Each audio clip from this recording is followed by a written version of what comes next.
Hello दोस्तों, तो आप सभी लोग जानते हैं कि आज की इस 10 मिनट वाली शो में इस वीडियो में हम आपको क्या कराने वाले, बहुत ही इंपॉर्टेंट डेरिवेशन है जो आपका पार्ट एक है, चैप्टर नंबर 1 है, विद्युत आवेश तथा क्षेत्र। इसी का ये बहुत इंपॉर्टेंट डेरिवेशन है। क्या डेरिवेशन है कि विद्युत क्षेत्र के कारण, विद्युत द्विध्रुव के कारण निरक्षीय स्थिति में किसी बिंदु पर विद्युत क्षेत्र की तीव्रता का व्यंजक आपको ज्ञात करना है। तो आप इसका व्यंजक कैसे ज्ञात करेंगे, सबसे इंपॉर्टेंट बात यहाँ पे आपकी यही बनने वाली। तो यही बात हम आपको बताने वाले हैं कि भैया जी किसी विद्युत क्षेत्र में आपको भैया जी तीव्रता का वर्णन करना है, तीव्रता का भैया जी बताना है कि इसका व्यंजक क्या होने वाला है। क्या है कि विद्युत द्विध्रुव, कि भैया जी विद्युत द्विध्रुव के कारण निरक्षीय स्थिति में किसी बिंदु पर विद्युत क्षेत्र की तीव्रता का वर्णन करना है बाबू साहब। तो आप उसका वर्णन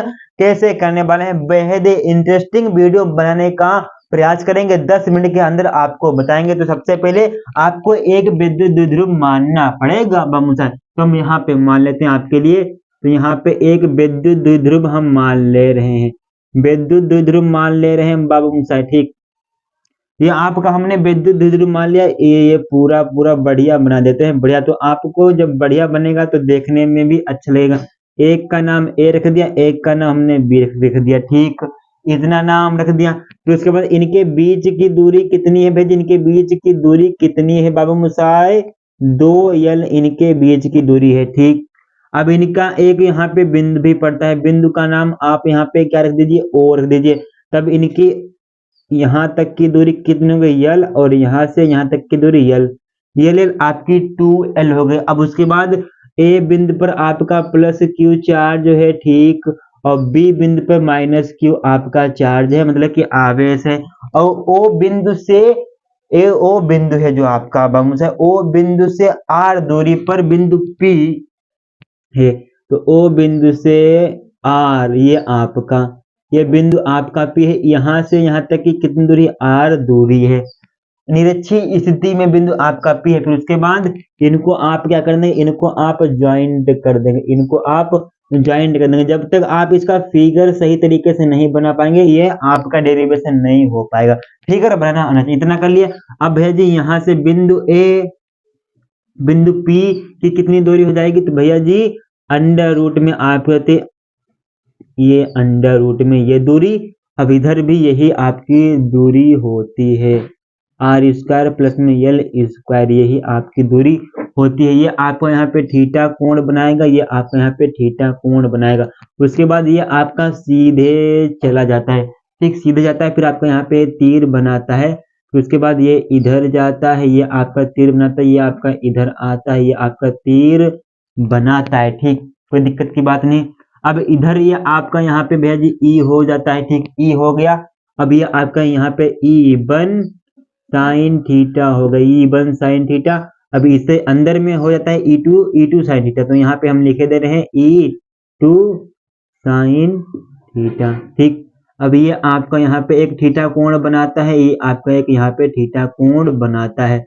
तो यहाँ पे क्या होता है, यहाँ पे आपका ई वन कोस थीटा होता है। ठीक, तो यहाँ पे क्या होता है, ई टू कोस थीटा आपका होता है। ठीक, इतना आपका ये फिगर बनते हैं। इस फिगर को आप बनाना जानेंगे तो सब कुछ हो जाएगा, दिक्कत की बात नहीं। पूरा फिगर हमने सही विधि से बनाया है, एक भी दिक्कत परेशानी दुविधा नहीं होगी। अब आप इस फिगर को बनाना जानेंगे, अब इसकी व्याख्या करेंगे। तो आइए व्याख्या कैसे करते हैं, यहाँ पे क्या लिखेंगे चलिए देखते हैं। लिखने वाले हैं यहाँ पे, माना एक विद्युत द्विध्रुव, माना एक विद्युत, माना एक विद्युत, दिख रहा है कि नहीं दिख रहा है बाबू साहब? दिख रहा है। माना एक विद्युत द्विध्रुव, माना एक विद्युत द्विध्रुव कौन है, ए और बी है। माना एक विद्युत द्विध्रुव ए बी है, जिसके जिसके बिंदु, जिसके क्या करने वाले हैं, जिसके बिंदु ए पर प्लस क्यू, क्या है, प्लस क्यू आपका आवेश है, प्लस क्यू आवेश है, प्लस क्यू आवेश, तथा बिंदु बी पर क्या है, माइनस माइनस क्यू आवेश है, माइनस क्यू क्या है, आवेश है। ठीक, बिंदु ए पर कितना है भैया, प्लस क्यू आवेश है, बिंदु बी पर माइनस क्यू आवेश है। दोनों के बीच की दूरी, के बीच दोनों के बीच की दूरी कितनी है? तो दूरी आपको बतानी पड़ेगी। दोनों के बीच की दूरी कितनी है भैया जी? 2l है, 2l है। बिंदु ए बिंदु बी, बिंदु ए बिंदु बी के मध्य में बिंदु ओ से आर, ओ से आर दूरी पर, ओ से आर दूरी पर निरक्षीय स्थिति में, निरक्षीय स्थिति में बिंदु पी है। बिंदु क्या है? बिंदु पी है। ठीक, बिंदु पी है। अब आपको इतनी हिंदी वहां पे लिखनी पड़ेगी अपने पास से, दिक्कत दुविधा परेशानी की बात नहीं कर पाएंगे आप, इतनी तो आपको लिखनी ही लिखनी पड़ेगी। यहाँ पे क्या है? मैंने एक विद्युत द्विध्रुव ए बी है जिसके बिंदु ए पर प्लस क्यू चार्ज है, बिंदु बी पर माइनस क्यू चार्ज है, दोनों के बीच की दूरी 2l है, दोनों के बीच की दूरी 2l है, बिंदु ए पर, बिंदु ए बिंदु बी के मध्य में बिंदु ओ से आर दूरी पर निरक्षीय स्थिति में बिंदु पी है। बिंदु पी है। इस पर भैया क्या कहते हैं? विद्युत क्षेत्र की तीव्रता ज्ञात करनी। इस पर विद्युत क्षेत्र की तीव्रता, इस पर विद्युत क्षेत्र की तीव्रता, विद्युत क्षेत्र की तीव्रता ज्ञात करनी, इस पर विद्युत क्षेत्र की तीव्रता ज्ञात करनी है। बिंदु पी पर आपको विद्युत क्षेत्र की तीव्रता ज्ञात करनी है। बस इतना ही करना था। अब आपका डेरिवेशन स्टार्ट होगा यहाँ पे। अब देखिए आपका डेरिवेशन आप कराने वाले हैं, कतई मैथ वाले हमारे आर्मी वाले आ जाए तो कतई शानदार तरीके से आप बताई दें। देखिए यहाँ पे अब क्या करने वाले हैं? प्लस क्यू आवेश पर, प्लस क्यू आवेश पर विद्युत क्षेत्र, प्लस क्यू आवेश पर क्या करने वाले हैं? प्लस क्यू आवेश पर विद्युत क्षेत्र की, प्लस क्यू आवेश पर विद्युत क्षेत्र की तीव्रता, प्लस क्यू आवेश पर विद्युत क्षेत्र की तीव्रता क्या होगी? वे जी E1 बराबर 1/4 पाई एप्सिलॉन नॉट 0, फिर क्यू अपान में भैया जी आर स्क्वायर प्लस में यल स्क्वायर अंडर रूट लगेगा, फिर इसका आपका स्क्वायर लगेगा। ठीक, जब आप इसको सॉल्व करेंगे तो आपका E1 बराबर में 1/4 पाई एप्सिलॉन नॉट क्यू अपान में आपका आर स्क्वायर प्लस में यल स्क्वायर, ये आपका बनेगा। E1 का मान आप निकाले हैं, E2 का भी मान आप यहाँ पे निकालेंगे। भाई जब तक निकालेंगे नहीं तब तक कुछ बनने वाला नहीं है। अब भैया जी इतना कर लिया। अब भैया जी क्या करेंगे? माइनस क्यू आवेश पर विद्युत क्षेत्र की तीव्रता, विद्युत क्षेत्र की क्या करने वाले हैं बाबू मसाई? तीव्रता। ठीक, तो क्या हो जाएगा? 1/E2 बराबर 1/4 pi epsilon naught 0 Q upon R square plus में यल स्क्वायर अंडर रूट स्क्वायर, इसका पूरे का। अब भैया जी देख लीजिए क्या होगा? E2 बराबर 1/4 pi epsilon naught 0 Q upon R square plus में यल स्क्वायर। तो भैया जी E1 का भी मान आ गया, E2 का भी मान आपका आ गया, पूरा सभी का मान आपको निकाल के बता दिए हैं, दोनों के मान आपके आ चुके हैं। ठीक, अब आगे की बात हम इधर करने वाले हैं, इधर पूरा का पूरा करा दे रहे हैं, कोई दिक्कत की बात तो नहीं हो जाएगी, कोई दिक्कत की बात नहीं होगी, क्योंकि एक ही पे सब कुछ बताना होता है तो बताना तो पड़ेगा। ठीक, इतना हो गया, कोई दिक्कत की बात नहीं।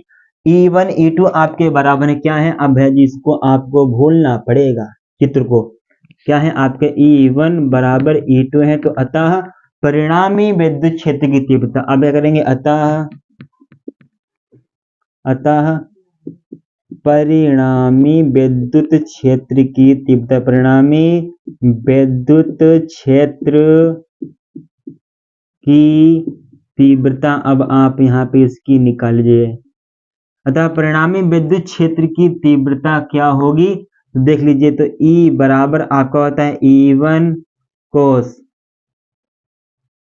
कोस थीटा प्लस में E2 sine theta, E2 cos theta, ये आपकी होती है। तो अब देख लीजिए E बराबर E1 का मान कितना है? ये वाला मान आपको अब लिखना है, ये वाला मान आपको E1 की जगह पे लिखना है, तो 1/4 पाई एप्सिलॉन नॉट 0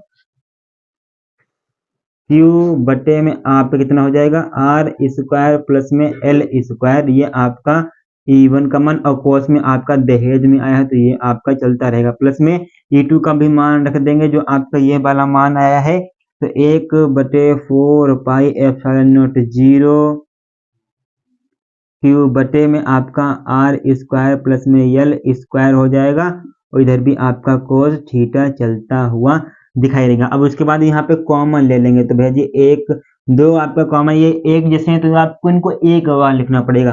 तो 2 गुणा 1/4 pi epsilon not Q upon में आपका आर स्क्वायर प्लस में एल स्क्वायर। अब भैया जी ये आपका अब कोस थीटा, अब कोस थीटा का आपको मान निकालना पड़ेगा। तो कोस थीटा का मान पता है कि नहीं, हम यहाँ पे लिखेंगे क्योंकि कोस थीटा बराबर क्या होता है, आधार बटे में कर्ण होता है कि नहीं होता है। कक्षा कहाँ पे सीख के आए हो बाबू मुसाई, कक्षा 10 में सीख के हैं। तो कोस बराबर आधार बटे कर्ण, तो क्या हो जाएगा कोस की जगह पे आपको वो मान रखना पड़ेगा। आधार कितना है, तो आधार ये नीचे वाला है तो यल आपका आधार हो जाएगा। तो यल बटे में कर्ण कितना है, तो ये वाले इनके दोनों के कर्ण बराबर हैं तो किसी को भी ले लीजिए, कोई दिक्कत की बात नहीं। तो आर स्क्वायर प्लस में यल स्क्वायर हो जाएगा। अब कोस की जगह पे आपको ये मान रखना पड़ेगा, कोस की जगह पे आपको अब ये मान रखना पड़ेगा, घिसना पड़ेगा, ठीक।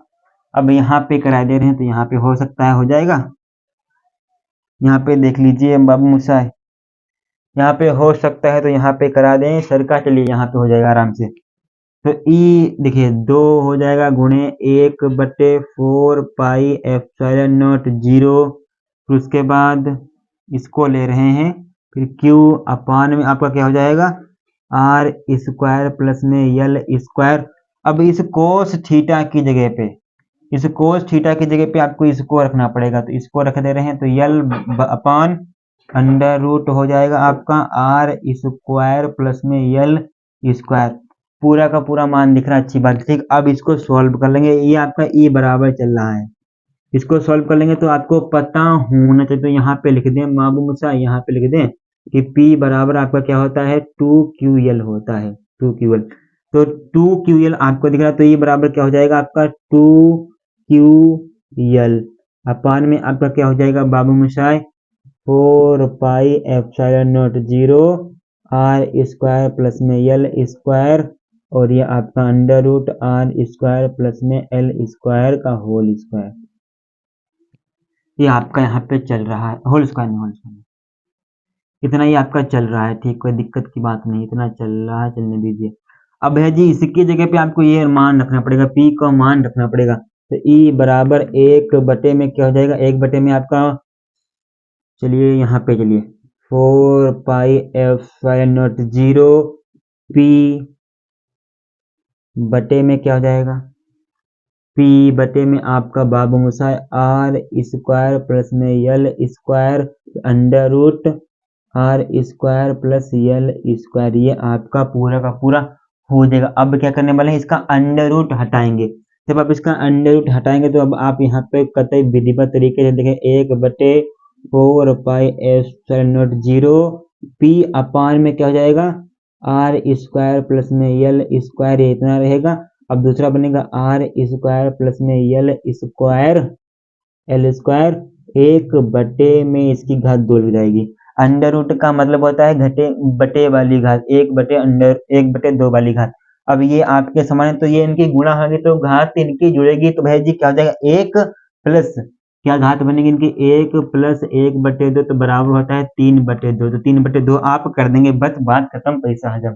तो क्या हो जाएगा यहाँ पे E बराबर 1/4 पाई एप्सिलॉन नॉट 0 P बटे में क्या कर देंगे आर स्क्वायर प्लस में यल स्क्वायर, इसकी पूरे की घात आपको 3/2 लगानी पड़ेगी, इतना कर देंगे। अब आपको क्या करने पड़ेगा, अब पूरे का स्क्रीनशॉट मान लीजिए, हटा देते हैं पूरा, फिर नया बताते हैं आपके सामने बढ़िया विधिवत तरीके से। बस उस नीचे वाले के मान को आपको याद करना पड़ेगा, पूरे नीचे वाले के मान को आपको याद करना पड़ेगा, पूरा हटा रहे हैं इतना, ठीक। बस इतने में आपका लग जाएगा। अब उधर वाला सब छोड़ दीजिए, कोई दिक्कत की बात नहीं। अब उस वाले मान, इस वाले मान को आपको उठाना है, यहाँ पे उठा ले रहे हैं। तो क्या है E बराबर 1/4 पाई एप्सिलॉन नॉट 0, फिर आपका यहाँ पे P आ गया, बटे में कितना है आर स्क्वायर प्लस में यल स्क्वायर 3/2, ये आपका मान है, ठीक, इतना मान है। अब यहाँ पे क्या प्रक्रिया होगी, कुछ भी प्रक्रिया नहीं। अब यहाँ पे आपको करना क्या होगा बाबू मुसाई, कि जो यल है, यल आपका बहुत छोटा है, यल बहुत छोटा है आर से, तो यल स्क्वायर भी बहुत छोटा होगा। तो अतः क्या कर लेंगे, अतः यल स्क्वायर को नगण्य मानने पर, क्या मान लेंगे, नगण्य मानने पर, जब एल स्क्वायर को नगण्य मान लेंगे तो आपका ई बराबर क्या हो जाएगा, 1/4 पाई एप्सिलॉन नॉट 0 पी बटे में आपका आर स्क्वायर की घात कितनी, 3/2 इसकी घात लगेगी, क्योंकि यल को आपने नगण्य मान लिया। नगण्य का मतलब होता है 0। ये आप यहाँ पे चूंकि का भी सिंबल बना सकते हैं, कोई दिक्कत की बात नहीं होने वाली। ठीक हो गया इतना। अब क्या करने वाले हैं, सिर्फ आर को रखना है, इस घात को भी हटाना है। तो ए बराबर 1/4 पाई एप्सिलॉन नॉट 0, तो पी बराबर क्या होता है, आर की घात अंदर में 3 हो जाएगी। तो यही आपका भैया जी फार्मूला निकल के आता है। तो इसका मात्रक क्या होता है, तो इसका मात्रक भी अभी हम आपको बता दे रहे हैं, न्यूटन प्रति कूलम इसका मात्रक होता है। सदिश रूप इसका क्या होगा, सदिश रूप देख लीजिए। तो भैया जी क्या होता है, ई वेक्टर बराबर -1/4 pi epsilon naught 0 P vector बटे में आपका आर की घात क्यूब, ये आप इनका सदिश रूप होता है। तो दोनों रूप हमने आपको बता दिए हैं। ये आपकी 10 मिनट वाली शो में कुछ ज्यादा ही मिनट लग गए, लेकिन अब नहीं लगेंगे, लेकिन पूरा विधिवत तरीके से आपको बताएं, कहते इंटरेस्टिंग पार्ट बना के बताए हैं, पूरा समझ में आ गया होगा।